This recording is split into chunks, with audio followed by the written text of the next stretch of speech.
আমরা দেখাই যা ঘটছে, আর ব্যাখ্যা করি কেন ঘটছে। সংবাদে বাস্তবতা, বিশ্লেষণে গভীরতা। মাসান টিভি, সাংবাদিকতার নতুন দিগন্ত সূচনায় মাসান টিভি, একটি স্বাধীন ও নিরপেক্ষ গণমাধ্যম।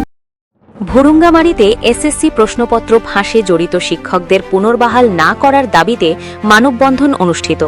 কুড়িগ্রামের ভুরুঙ্গামারীতে 2022 সালের দিনাজপুর শিক্ষা বোর্ডের এসএসসি পরীক্ষার প্রশ্নপত্র ফাঁসের সঙ্গে জড়িত শিক্ষকদের পুনর্বহাল না করার দাবিতে শিক্ষক, শিক্ষার্থী ও অভিভাবকদের উদ্যোগে মানববন্ধন অনুষ্ঠিত হয়েছে।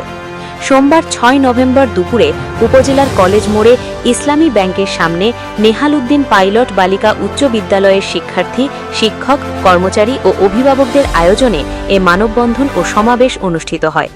সমাবেশে বক্তব্য রাখেন উপজেলা বিএনপির আহ্বায়ক কমিটির সদস্য সচিব মোহাম্মদ শহীদুল ইসলাম আকন্দ, যুগ্ম আহ্বায়ক ইফতেখারুল ইসলাম শ্যামা, সুধী সমাজের প্রতিনিধি নিজামুদ্দিন ব্যাপারী, উপজেলা যুবদলের আহ্বায়ক রফিকুল ইসলাম শান্ত, বিদ্যালয়ের সহকারী শিক্ষক হারুনুর রশিদ, সাবেক উপজেলা ভাইস চেয়ারম্যান গোলাম ইয়াসিন, শিক্ষার্থী আদিবা আহসান এবং বৈষম্য বিরোধী ছাত্র আন্দোলনের নেতা ইয়াকুব আলী শ্রাবণ প্রমুখ।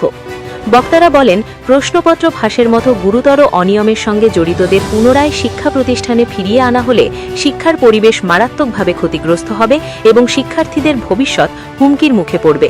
তারা দ্রুত দোষীদের বিরুদ্ধে কঠোর আইনগত ব্যবস্থা গ্রহণ এবং পুনর্বহাল আদেশ বাতিলের দাবি জানান।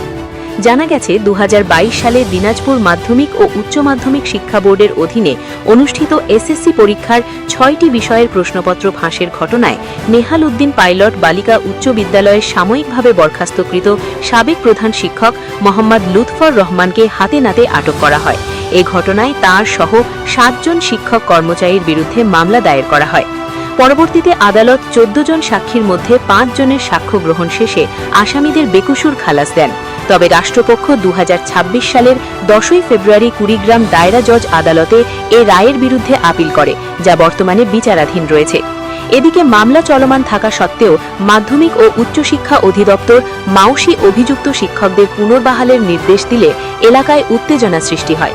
এর প্রেক্ষিতে সাময়িক বরখাস্তকৃত শিক্ষক কর্মচারীরা বিদ্যালয়ে যোগদানের চেষ্টা করলে শিক্ষক, শিক্ষার্থী ও অভিভাবকদের মধ্যে চরম ক্ষোভ দেখা দেয়। মানববন্ধন শেষে অংশগ্রহণকারীরা বিক্ষোভ মিছিল বের করে উপজেলা নির্বাহী কর্মকর্তার নিকট একটি স্মারকলিপি প্রদান করেন।